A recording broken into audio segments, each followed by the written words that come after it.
wewe nipe maji ninywe. Yesu anasema kwa maana wanafunzi wake ndio wamekwenda mjini kununua chakula. Kwa maana wanafunzi wake ambao watakiwa wamtekee maji wameenda kutafuta chakula. Kwa sasa sina mtu wa kumtekea, ninaomba unitekee maji. Basi yule mwanamke Msamaria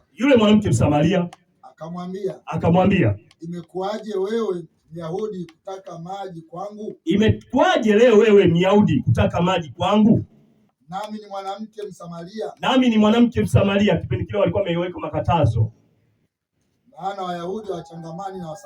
Maana Wayahudi hawachangamani na Samaria. Tumeona hapo kulikuwa na katazo kwenye agano. Alivunja mipaka. Bwana Yesu apesi. Ndio maana akasema njooni kwangu nyote msumbukao na kulemewa na mizigo. Akasema sisi wote ni Wakristo, sio wao. Sisi wote ni Wakristo kwa sababu alitununua kwa damu yake thamani. Bwana Yesu apesi. Sasa mama hajui anaongea na nani. Endelea. Yesu akajibu akamwambia, kama ungelijua karama ya Mungu ya Profeti Enoki. Naye ni nani?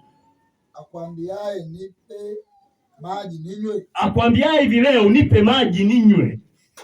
Ungalimuomba yeye naye angalikupa maji aliyo hai. Si umeelewa vizuri? Yaani yeye anamuomba maji, afu tena anakuambia hivi, wewe ungaliniomba mimi maji. Alafu sasa yeye hana maji.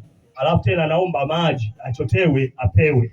Alafu anakuambia hivi, na mimi ungeniomba haya maji nilionayo. Bwana Yesu abesi.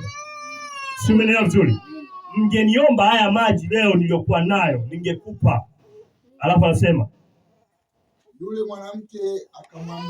mwanamke akamwambia, Bwana,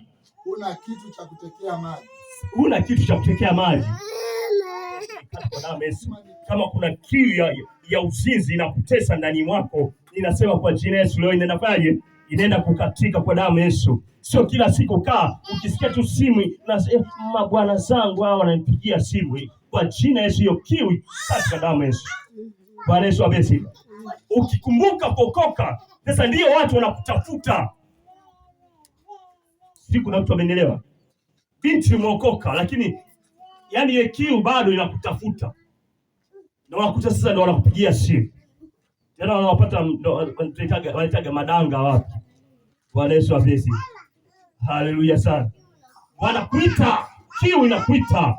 Lakini kwa sababu hujapata yale maji ya Kristo Yesu ndani mwako, yakakuosha, pia ukanywa ndani mwako, hutoweza kusikia tena kiu ndani mwako. Kuna mtu mmoja anaelewa?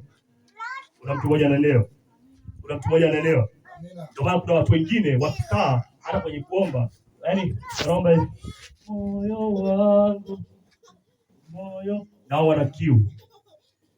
Bwana Yesu apesi.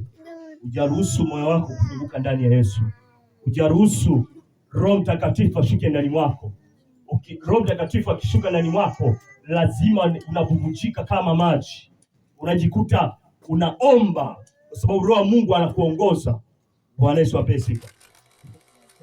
Je, wewe ni mkubwa kuliko baba yetu Yakobo? Msamaria anamwambia Yesu. Aliyetupa kisima hiki alinunua akatuchimbia kisima, akampa mwanae Yusufu, tena akakimilikisha mpaka leo, tena ametupa sisi Samaria. Naye mwenyewe akanywa maji yake, na wanawe pia wakina Yakobo na watu wengine na wanyama wake. Ndio Yesu akajibu akamwambia, kila anywae maji haya kwake Yesu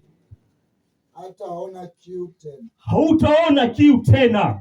Kwamba leo ukimpokea Yesu, kwamba hutaona kiu tena, kwamba kama kuna roho ya uzinzi ipo ndani yako, lazima ikuachie kwa jina Yesu. Kama kuna roho ya uzinzi ipo, lazima ikuachie. Kama roho ya ulevi ipo, lazima ikuachie kwa jina Yesu. Amen.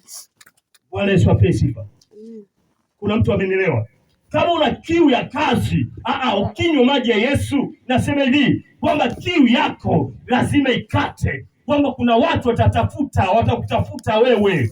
Masudi yuko wapi? John yuko wapi wewe? Mtu anakutafuta wewe. na uko wapi?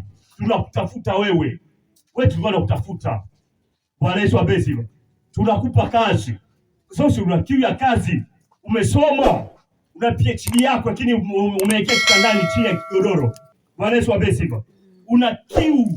Unapaswa unywe maji ya Kristo Yesu ambaye alionaye. Yaani unapaswa kusikiliza neno la Mungu na kuokoka ndani wako. Mkabidhi leo maisha yako Yesu. Hapo utaona kama hiyo kiu kwamba lazima ikate katika jina la Yesu. Au utosikia tena kiu. Kuna mtu mmoja amenielewa? Kuna mtu mmoja amevuka leo.